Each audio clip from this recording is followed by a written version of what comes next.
Okay, welcome back. It is 5/12 of 2015. We're going to take a look at the Hebrew Bible. And we're going to look at the Hebrew Bible in dialogue between Lacocque and Ricoeur, both of University of Chicago Theological Seminary. And we're going to begin with Lacocque. He actually makes a few introductory comments at the beginning of the text. So we're going to begin with Lacocque, and we're going to look at 3 moments of the creation narrative. And he wants to look at various contributors. He wants to look at Von Rad and Clifford, and then he wants us to look at the composite structure of creation of the Yahweh-authored creation narrative from Genesis 2 to 11. So we begin by taking a look at the Von Rad contribution.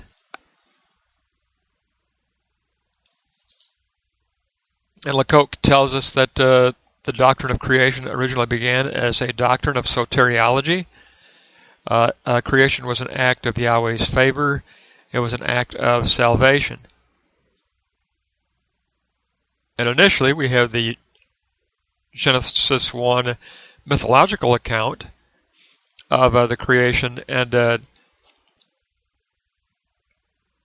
being an actual contest or confrontation of creation against the dragon of chaos in mythology. But in the Hebrew tradition, creation is always combined by and conditioned by the purpose of the process of redemption that takes priority. Now, the wisdom literature moved away from the mythological creation narrative and wanted to demythologize and create more of a historical analysis of creation.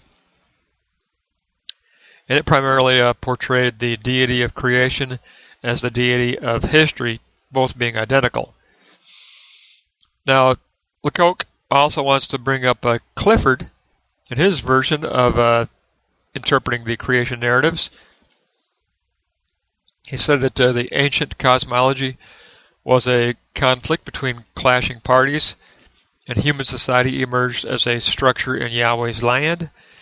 Narrative was the vehicle for theology, and creation is soteriology because it shows organized life evolving out of chaos. But creation is the beginning of history. It's the initial event of history. So it's history-rooted. And creation is the first of God's saving deeds.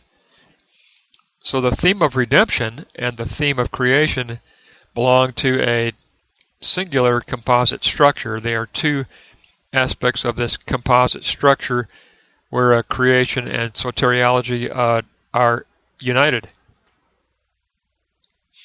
But the goodness of creation is therefore not conceived of as natural. Instead, it's a dynamic force within history, and it is God's order of a soteriology. It's an order within disorder as an act of salvation history. And humanity was interpreted as having an operational capacity for the creature to fulfill the Creator's expectation. So order was activated through human enabling partnership, and it constituted a cooperative teleology of soteriology.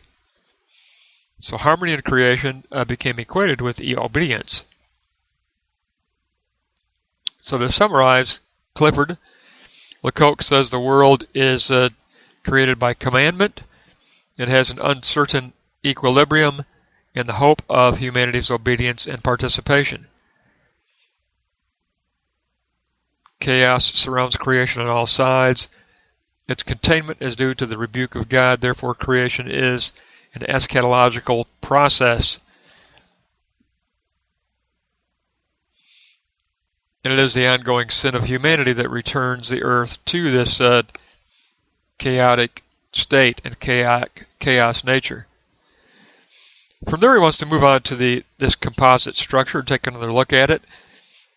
He says the cosmos is not a self-contained structure ordered by eternal laws, and that the purpose of the creation narrative is to introduce the history of redemption, its soteriology. History is structured as promise and fulfillment, and the covenant God, Yahweh, is mentioned from the very moment of creation forward. Now, the creation narratives were written around 950 BCE. I believe that was around the time of Solomon, I believe. And again, theology is nested in narrative, and the author united the God of creation with the God of worship. And the author forces the reader to confront the realm of historical actuality. God becomes anthropomorphic and man is theomorphic. That represents an exchange of goodness, the creature's good, in the creature's capacity to respond to the Creator's goodness. So God's command to proliferate and rule over the universe in a way becomes a type of a divine incarnation as humanity fulfills its commission to be the image of God, to existentially exist as the image of God. And the image of God is humanity reaching out to the other while ultimately reverencing God as the Yahweh covenant God. So in his first introductory comments, Lacocque wants us to be reminded of the fact that the creation doctrine began as a doctrine of soteriology, a doctrine of salvation, and nested within the doctrine of salvation is the doctrine of creation. The doctrine of creation is subordinate to the doctrine of redemption and salvation, soteriology. That's the Hebrew understanding and the understanding of the Hebrew Bible and the understanding of the theology nested in narrative. So it gives us a preliminary framework within which Lacocque wants us to understand the creation narratives, and he wants to point out that they are evolving. Initially, in Genesis 1, we had the mythological creation narrative.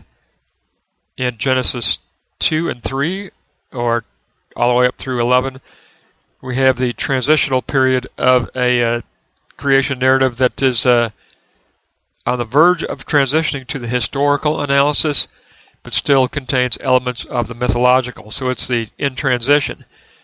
And then later we reach the wisdom literature, where the creation narratives are purely historical.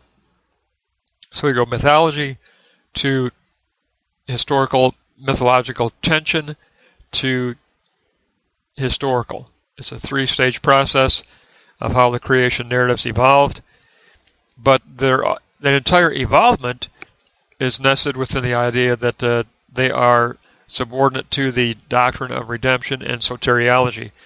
So it gives us a very brief look, but a preliminary framework within which to understand the upcoming study and dialogue between Lacocque and Ricoeur concerning the creation narrative.